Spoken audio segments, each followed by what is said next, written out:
Ladies and gentlemen, bienvenue dans Trax.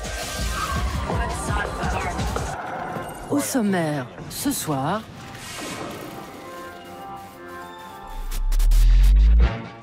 Cette reine du queer cache son visage mais fait joujou avec tout le reste. Avec l'artiste américaine Narcisse Sister, vous saurez tout sur le sexe. Ton pauvre petit Vénus. Sans Phil Tippett, le gépetto des effets spéciaux, les monstres seraient restés au musée. Rencontre avec le vétéran des dinosaures. Mais non, je suis pas un dinosaure. Je suis toujours vivant. Au secours, le gabber est de retour. Leçon de recyclage avec la nouvelle génération de hipsters hardcore qui repeint le dark en rose.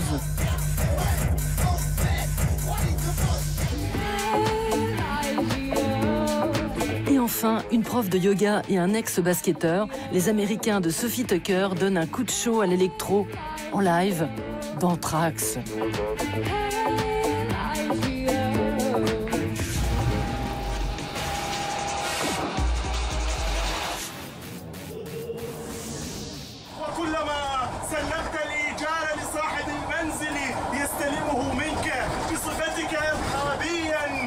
تشاهد التلفاز أنت وأطفالك ترى إرهابك في أفواه الآخرين وتركن دراجتك النارية على الرصيف تزور أخاك في السجن تذهب مع زوجتك إلى طبيب الكسور. Avec cette performance, le poète Kadem Ranjar fait mentir la règle qui veut que les ambulances irakiennes soient devenues des corbillards ne transportant plus que des cadavres. Dans un pays ravagé par la guerre et les attentats suicides, l'artiste irakien ne veut plus seulement parler de la mort, mais lui faire face. Depuis 2015, il se filme récitant ses poèmes dans des lieux hantés et minés par le conflit, comme ici dans ce cimetière de carcasses de voitures piégées. Kadem y dresse la liste des victimes du dernier attentat.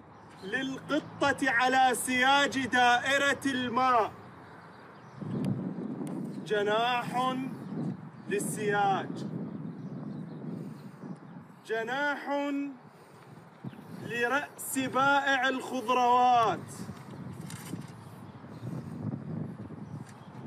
جناح للخضروات. Courir ou simplement s'introduire dans un de ces champs de mines ne relève pas du désir de prendre des risques. Ça fait partie de la routine quotidienne. C'est une manière de mourir comme une autre. Comme la mort nous encercle partout où on se trouve, un champ de mine n'est pas plus dangereux que n'importe quel autre endroit dans la ville. On est tellement entraîné à vivre avec la mort que celle-ci est devenue un élément quelconque de nos vies. En fait, faire une performance dans un champ de mine ou à l'intérieur d'une voiture piégée est un moyen de dénoncer la normalisation de ces lieux de mort. Le peuple est habitué à tout ça. Ça fait 17 ans que la guerre dure en Irak. L'Irak abriterait près d'un quart des mines disséminées sur la planète.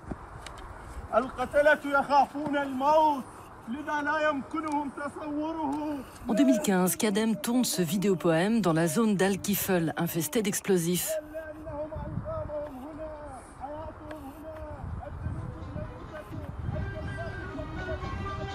Kadem naît en Irak en 90. Enfant, il a un rêve, devenir cireur de chaussures. Il grandit à Hilla, dans la province qui abrita l'une des plus vastes cités du monde, Babylone. Édifiée 2000 ans avant Jésus-Christ, elle aura inspiré le mythe de la tour de Babel. Cette construction est vécue par Dieu comme un défi à sa toute-puissance. Pour les punir, celui-ci multiplie les langues, déclenchant la division des hommes. En 83, c'est sur ce site que Saddam Hussein fait construire l'un de ses palais. Lorsque Kadem voit le jour en Irak, la paix vit ses derniers instants. Quelques mois plus tard, en août 90, débute la guerre du Golfe, qui sera suivie de la guerre d'Irak.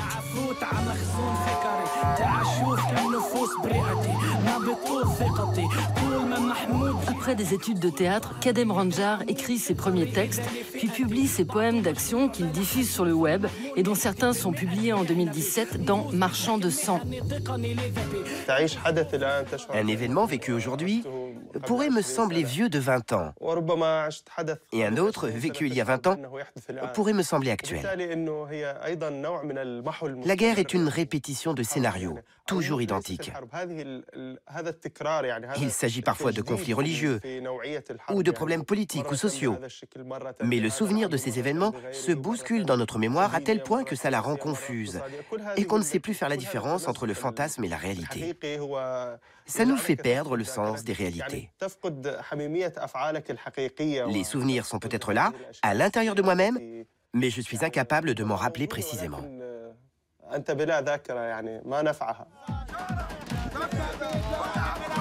Avec 7 autres poètes irakiens, Kadem fonde la Milice de la Culture. Cette troupe d'intervention poétique est un pied de nez au groupe armé qui se dispute le pays. Conscient que l'écrit peut paraître dérisoire dans ce contexte meurtrier, le crew décide de mettre ses poèmes en action et en vidéo.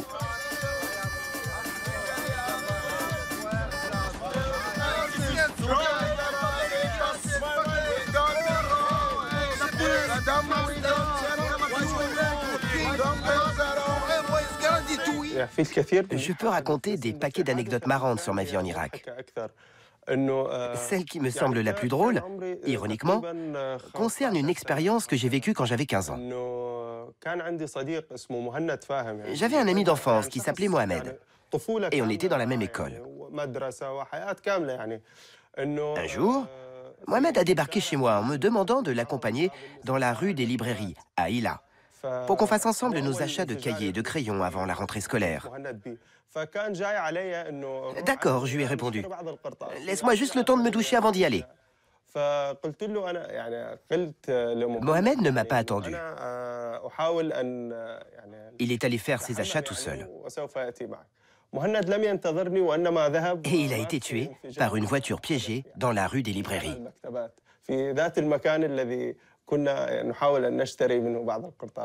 Cette anecdote donne une idée de l'absurdité de la vie en Irak. J'ai eu beaucoup d'expériences de ce genre-là. Mais cette histoire te montre à quel point tu peux mourir bêtement. Une douche m'a sauvé la peau.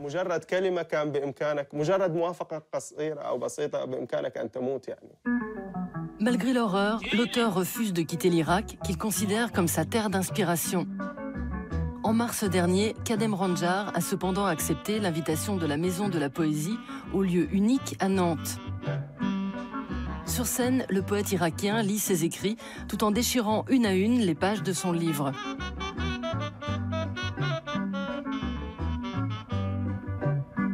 في باب الكنيسة واحدة تسكنها العوائل المهجرة فشمال بابل للسنة وجنوب بابل للشيعة.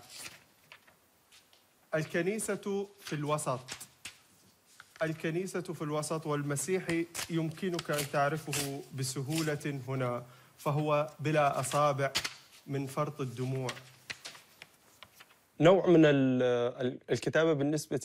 L'écriture, pour moi, c'est une sorte de résistance. J'écris pour résister à l'ennui mortel qui pourrit la vie en Irak. C'est une façon de m'anesthésier. Cette résistance flatte un peu mon orgueil. J'écris parce que je ne veux pas me battre et tuer des gens.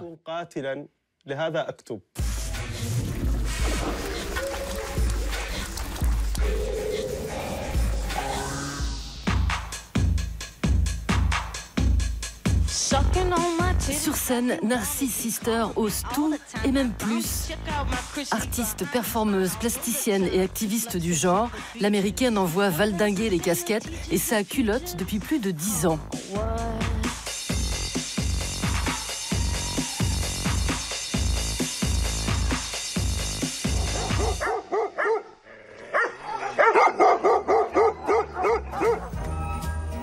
Invitée au festival de cinéma de Sundance, dans l'Utah, la voilà réalisatrice du documentaire Narcissus Sister Organ Player, où elle se met encore à nu. Cette briseuse de tabou a pourtant une limite. Vous ne verrez jamais son vrai visage, ni son sexe, qu'elle dissimule sous un masque et une moumoute. Dans le temps, les prostituées qui avaient des maladies sexuellement transmissibles perdaient leurs poils pubiens ou les rasaient pour se soigner.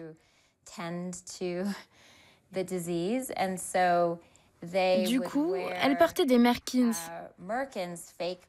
des perruques pubiennes. J'ai des règles que je refuse de dépasser avec mes œuvres. Je ne montre ni mes cheveux, ni mes yeux, ni mes poils pubiens. Je ne monte jamais sur scène sans masque, sans perruque et sans merkin. Mais je suis ouverte à tout le reste.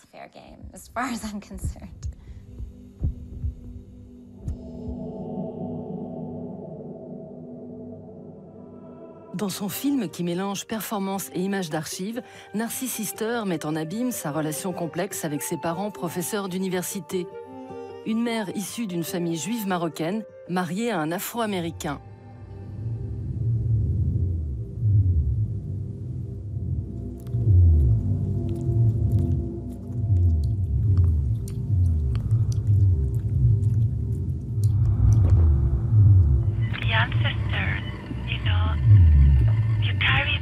Inside of you, they're still inside of you, and I carry my mom and my dad inside of me.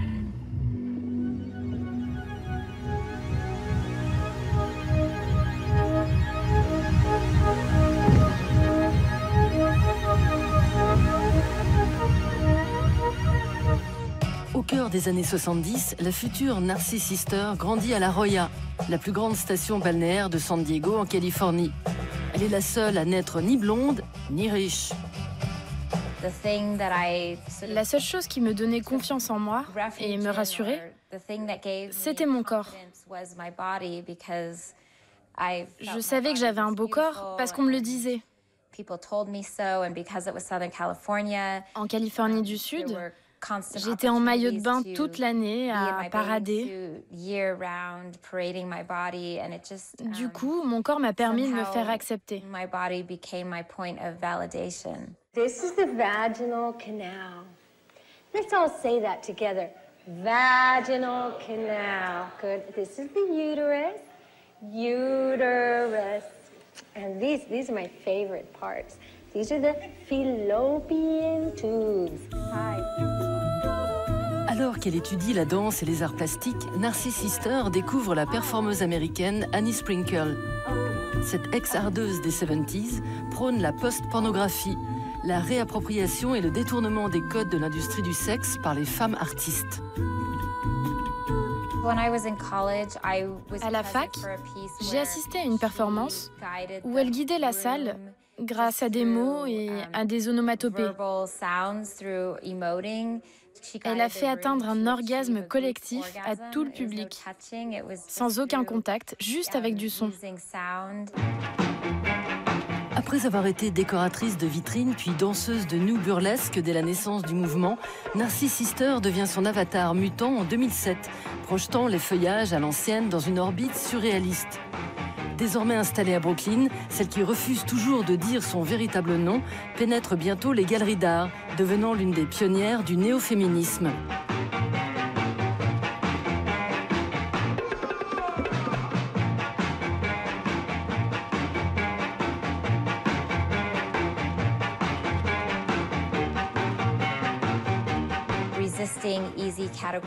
Mon travail résiste à toutes les catégorisations faciles. Il contourne la couleur de peau, reste flou sur le porno. Il représente différentes possibilités d'une prise de pouvoir par les femmes. C'est assez queer, avec une nouvelle manière de représenter l'érotisme. C'est un truc un peu tordu que j'ai inventé moi-même.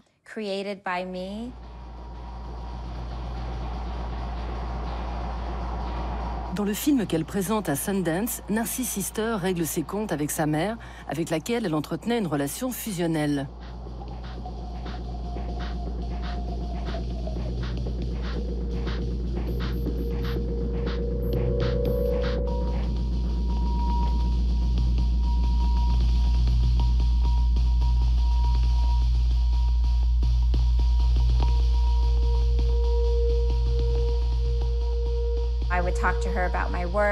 Je lui parlais de mon travail, je lui racontais ce que je faisais avec mes orifices. Et il y a un moment rigolo dans le film où ma mère me dit en français « Oh chérie, ton pauvre petit vagin !» Et quand j'utilisais mon anus, « Oh chérie, ton pauvre petit anus !»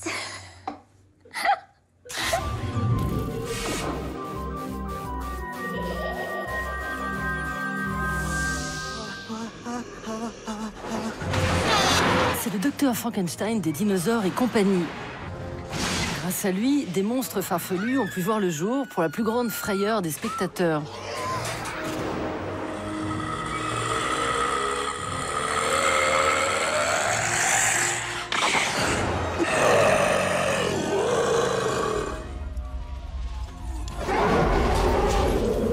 Depuis 40 ans, Phil Tippett tire les ficelles et règne sur le monde du stop-motion, l'âge des cavernes des effets spéciaux à l'ère du trucage numérique. Mais non, je suis pas un dinosaure. Je suis toujours vivant. Pour le petit père des dinosaures, tout commence en 77 sur le tournage du premier Star Wars. À l'époque, pour animer une créature, on n'a que deux choix, le costume avec fermeture éclair ou l'animation image par image. L'expertise de Phil de cette technique vieille comme le cinéma le mène à animer les bestioles de Jurassic Park, Starship Troopers, Twilight ou Robocop.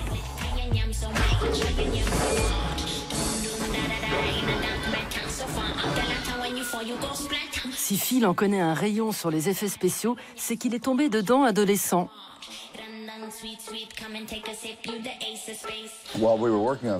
Quand on bossait sur le premier Star Wars, George Lucas nous montrait les scènes sur lesquelles il voulait qu'on travaille. Pour la scène de la cantina, George est venu à l'atelier et il a vu mes poupées pour les films en stop motion que je réalisais ado. Ça lui a donné l'idée de faire la scène des échecs intégralement en stop motion. Et c'était le début de notre collaboration. La première fois que Tippett a son nom au générique, c'est lui le réalisateur. Il a 14 ans et filme des petits courts-métrages avec sa caméra Super 8 achetée avec ses économies. Très vite, son goût pour les effets spéciaux tourne à l'obsession.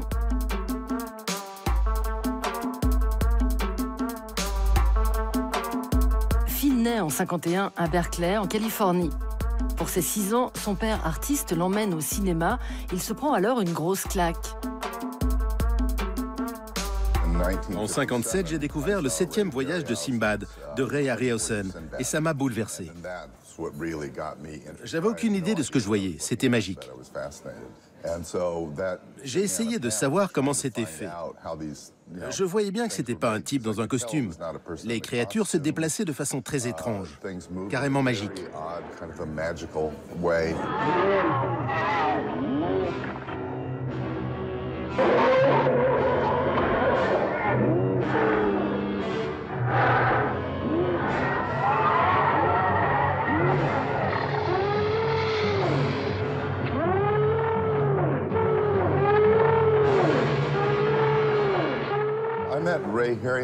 J'ai rencontré Ray Harryhausen vers 15-16 ans.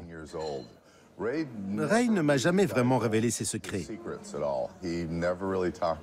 Il était comme un magicien. Il ne voulait pas révéler ses trucs.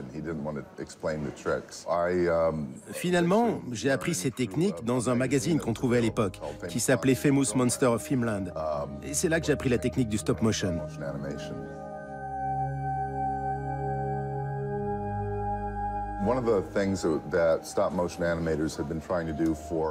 Depuis des années, ça remonte à l'animateur russe Ladislas Starevich, les animateurs de stop motion essaient de donner un aspect flou aux personnages. Si tu tournes un film et que tu regardes ma main, il va y avoir un flou résiduel quand tu regardes en image par image. En stop motion, toutes les images et toutes les poses, tout est très clair et très bien défini. Ça donne un aspect magique, mais ça éloigne aussi de la réalité. Né à Moscou en 1882, Ladislas Starevich découvre le cinéma en réalisant des films d'entomologie. Devant la difficulté de filmer des insectes vivants, il a l'idée d'utiliser des bestioles mortes et tourne en 1911 La cigale et la fourmi. Exilé à Paris, Ladislas révolutionne le stop motion avec son souci du détail, comme ici lorsque l'on peut voir l'animal respirer dans Le Roman de Renard, premier long métrage d'animation sonore au monde réalisé en 1930.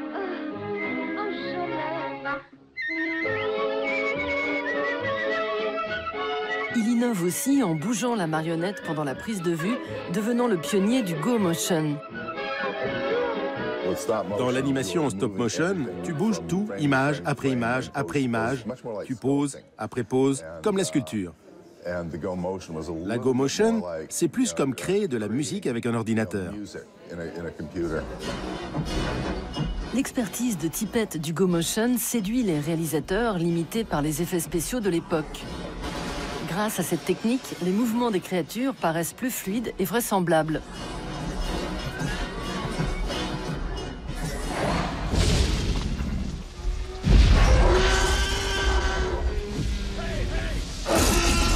En 92, Steven Spielberg fait appel au maestro pour donner vie à ces tyrannosaures. L'image de synthèse est alors en train de pointer le bout de son nez. Au final, le réalisateur de Jurassic Park choisira le digital, mais confiera à Phil l'animation des dinosaures.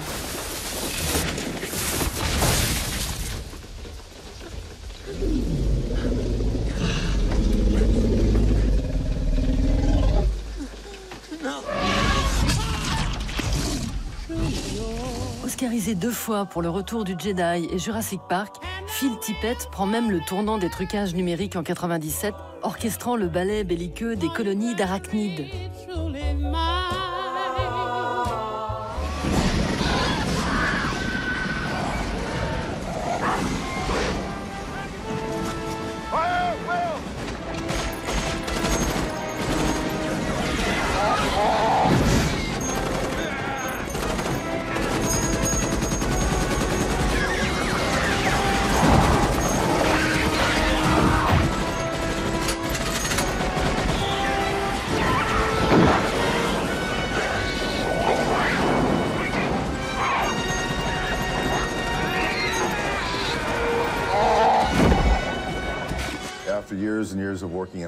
Après des années à travailler pour Hollywood, à développer des projets dont un grand nombre étaient rejetés car pas assez commerciaux, je me suis dit, allez au diable. Je me suis lancé dans ce projet. Fidèle à l'animation comme Pénélope à Ulysse, Tippett réalise dans l'ombre depuis 30 ans l'œuvre de sa vie, Mad God. Les 2 premiers épisodes sont uniquement visibles sur la toile, le 3e, lui, est en cours de réalisation.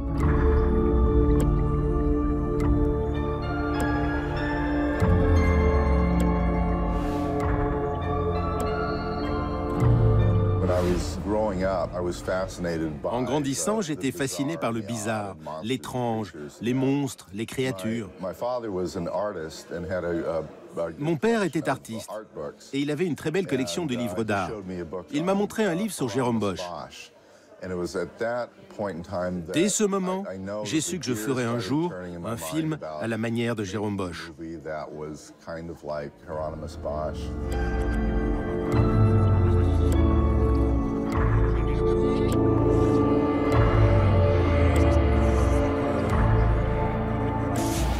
Caen, les platines dans la fosse de l'opéra.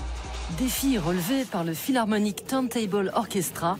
30 DJ qui scratchent le premier vinyle sorti au Japon en 1948, un concerto pour violon en mi mineur de Félix Mendelssohn.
Beauté, sex appeal, élégance, c'est le nouveau visage du genre musical le plus méprisé de l'histoire des beats per minute, le gabber.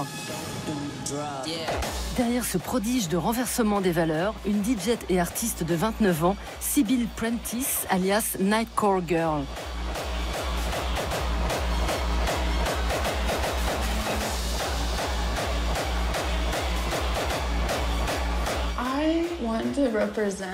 Je veux représenter la féminité.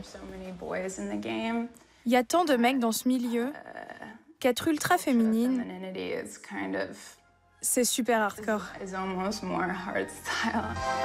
Ex-étudiante en art installée à Berlin depuis 2016, Nightcore Girl travaille depuis 7 ans à marier mélodie suave et brutalité gabber. Fascinée par la culture internet, la DJ canadienne aux 115 tatouages inonde la toile des vidéos intimes qu'elle réalise elle-même.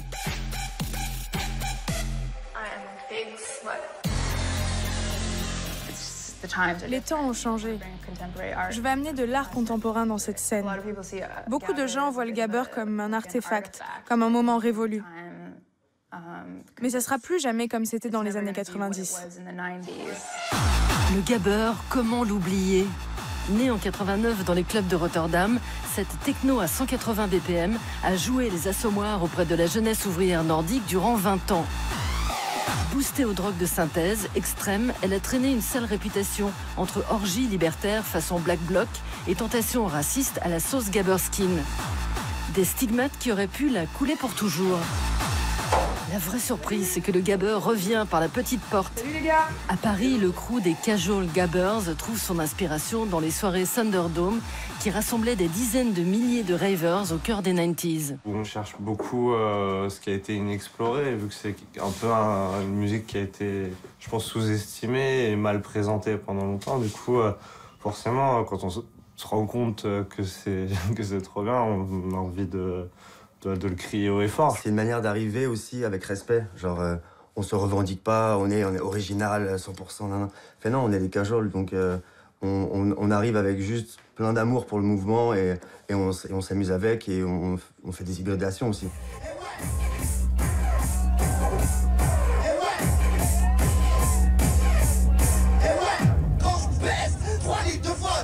Depuis 2017 à Paris, dans les soirées Frappcore, dites interdites aux bâtards, on passe le gabber à la moulinette de la hype. Aujourd'hui, les Casual Gabbers sont invités à jouer dans des festivals européens devant des dizaines de milliers de personnes. Mais mauvais goût oblige, leurs débuts ont été houleux.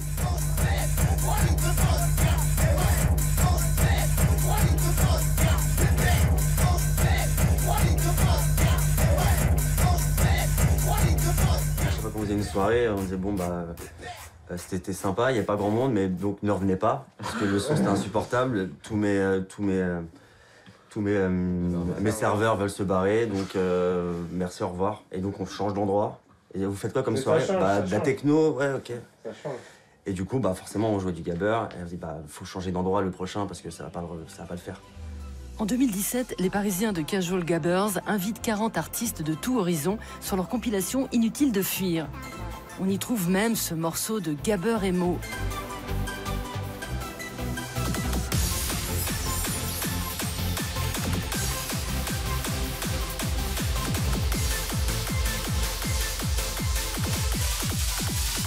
Le label signe aussi des beatmakers hip-hop reconvertis comme le DJ Von Bicrave ou Evil Grimace.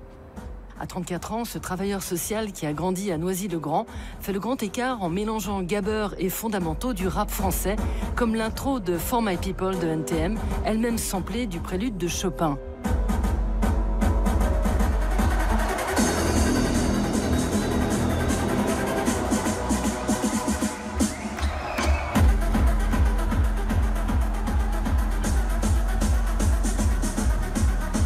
Dans le gabber, je suis venu chercher le côté très binaire, très bourrin. J'essaye vraiment de mélanger ces deux aspects, on va dire l'authenticité du rap français et la puissance du gabber. Evil Grimace, en fait, c'est un personnage de McDonald's. Donc t'as Grimace, je sais pas si tu vois le gros violet là. En fait, avant de s'appeler Grimace, ça s'appelait Evil Grimace. Et du coup, il avait 4 bras, des cornes, des dents longues. Et en fait, il faisait tellement peur aux enfants qu'il a été censuré par McDonald's. Et du coup, ça m'a fait marrer, quoi. Donc moi, non, je fais revivre Evil Grimace. Hello, welcome to the house. À Drancy, Simon, alias Drame Nature, a inventé le gabber queer. À 29 ans, ce fils d'une employée de la Sécu et d'un gardien de prison est DJ, plasticien et photographe. Originaire de Laon en Picardie, le gabber a bercé son enfance. Depuis 2015, Drame Nature organise les soirées Parkinston qui entrechoquent culture transgenre et boom boom gabber. Quand j'avais 10 ans, il y avait encore des rave parties sur des pistes d'aviation abandonnées juste à côté de mon village. Et c'était d'énormes rave parties qui ramenaient des gens de l'Europe entière, où ils étaient 10 000, je pense. Donc forcément, j'essayais d'y aller en vélo avec tous mes petits potes de village, quoi. Mais bon, sans succès. Installé au Chinois, un ancien restaurant devenu Club Hype à Montreuil, dans la banlieue est de Paris, les soirées Parkinston font du mélange des genres un étendard. Ce soir, le DJ londonien Camixlo fusionne reggaeton et beat techno.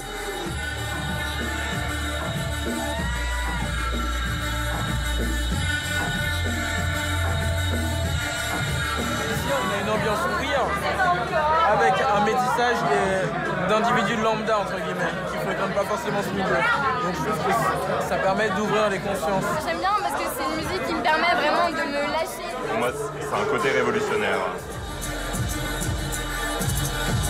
Ici, peu de survêtements, mais beaucoup de paillettes. Chaque soirée accueille des DJ venus du monde entier, comme Chai T, un DJ américain de 24 ans, installé à Berlin, coloc à Paris de Nightcore Girl. C'est mon pote. Je déteste l'hyper-masculinité. Je suis gay. Et être gay dans la scène gabber et hardcore, c'est pas quelque chose de très commun. Mais les mecs à la tête rasée, ça a toujours été mon truc. Pour moi, ça représente les bad boys. Et les bad boys, ça me plaît.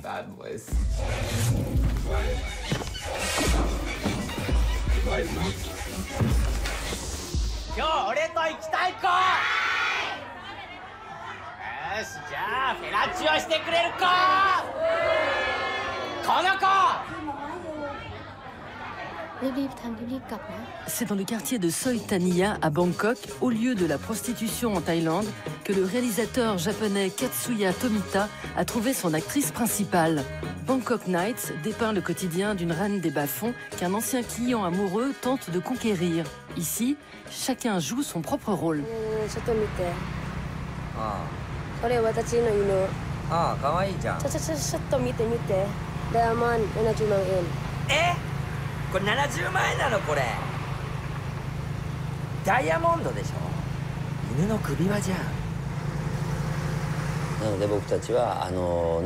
Je suis allé la voir à plusieurs reprises pour la convaincre de faire le film.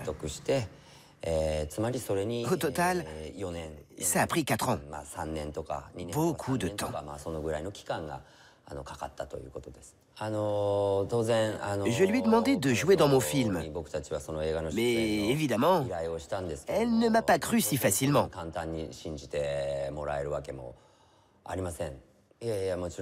Alors je devais la payer à chaque fois. Pour elle, je n'étais encore qu'un client. Pour Katsuya Tomita, ça ressemble à une mission.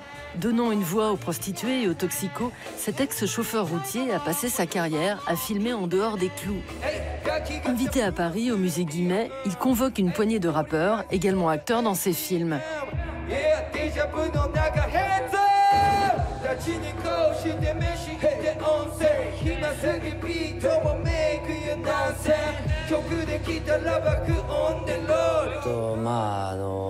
Quand j'ai commencé, les caméras numériques n'existaient pas. Ce n'était pas possible de faire un film tout seul. Un peu par hasard, Je suis devenu ami avec un ancien étudiant de la fac de cinéma. Il m'a présenté à d'autres étudiants et j'ai appris à faire des films avec eux, en m'incrustant dans leur tournage de fin d'études. Né en 72 à Kofu, au pied du mont Fuji, Katsuya, fils de fonctionnaire, finance ses premiers films avec son salaire de chauffeur routier. Sa spécialité, donner les premiers rôles à ceux que la société ignore. Dans Saudade, ce sont des ouvriers japonais nationalistes contre des travailleurs brésiliens. Dans Off Highway 20, sur fond de dope, ce sont les accros du pachinko, ces machines à sous ultra populaires au Japon.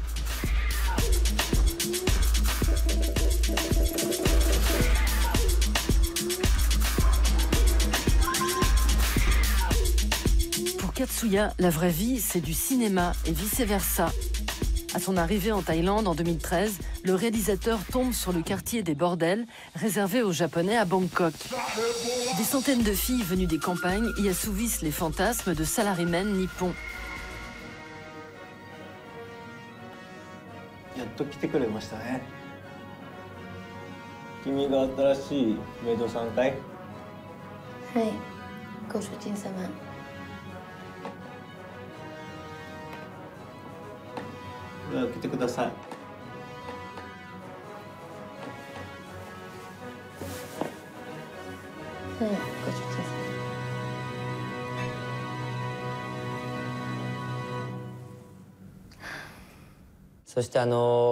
Les chauffeurs de tuk-tuk me posaient toujours 3 questions.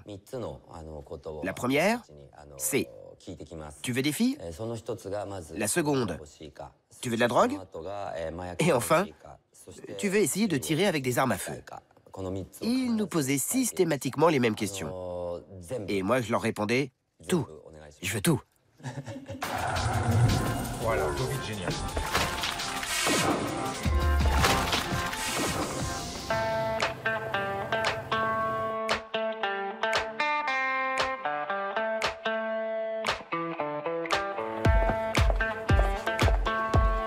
En 2014, Sophie Hawley-Weld et Tucker Alpern taillent le bout de gras dans une galerie d'art new-yorkaise, alors que la première chante dans un groupe de bossa nova, tandis que le second fait un DJ set house.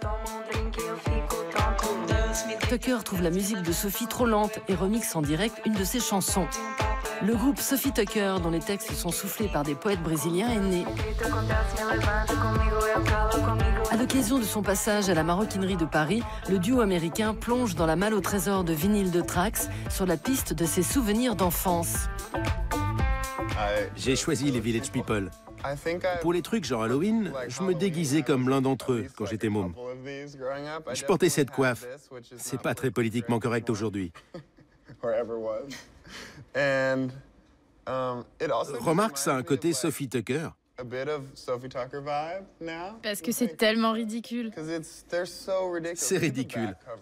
Regarde la pochette arrière, c'est le truc le plus drôle que j'ai jamais vu. Il y a les choristes, leur nom et leur... Leur âge? Non, non. Capricorne, Cancer, Vierge.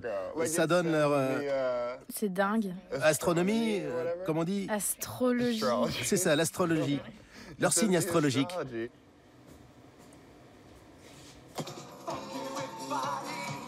C'est comme quand t'es à une bar mitzvah et que tout le monde fait comme ça. T'attends juste le refrain. Ouais, tout le monde attend. Personne ne connaît les paroles, sauf le refrain. Ah, le voilà. J'ai appris plein de trucs dans les bar mitzvahs. Macho man. I want to be a macho man. Macho, macho, macho man. Yeah. I got to be a macho. I got to be a macho, macho man. Yeah. I got to be a macho. Oh, macho, macho man. Yeah. I got to be a macho man. Macho, macho man. Hey, hey. I got to be a macho. À la fac, je chantais du jazz. Alors j'ai commencé à chanter du jazz en portugais. C'était dans le même registre. Ensuite, je me suis rendu compte que je préférais chanter en portugais qu'en anglais. Mais j'avais aucune idée de ce que j'étais en train de chanter. Alors je me suis dit, ok, il faut que j'apprenne le portugais. Et j'ai décidé d'aller au Brésil. J'ai rencontré des poètes brésiliens pendant que j'étudiais. C'était vraiment cool de travailler avec eux, parce que c'est pas ma langue maternelle. En fait, j'ai dû convaincre Sophie de ne pas aller au Brésil pour devenir prof. C'est pas vrai? Ouais. Je lui ai dit, non, n'y va pas, viens vivre à New York avec moi. Après quelques jours, pendant lesquels j'étais très convaincant, on a commencé le groupe. On n'avait jamais rien fait d'autre avant.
You ready to bring it back with us?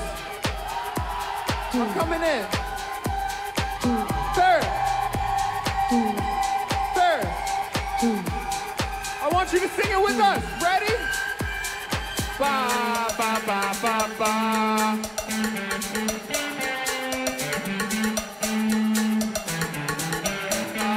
Ba, ba, ba, ba. Come on. 1, 2, 3, go!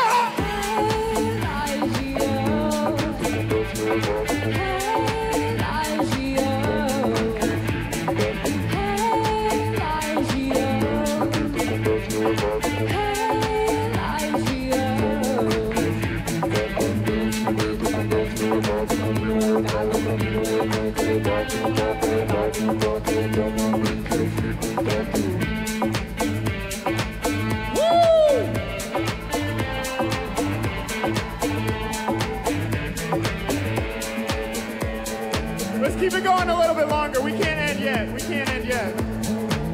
Paris, I think you can go harder than that. I think you can go harder than that. Come on.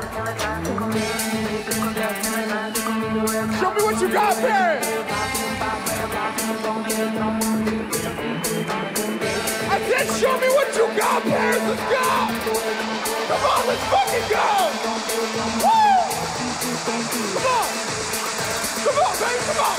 Trax, ça continue sur arte.tv et les réseaux sociaux.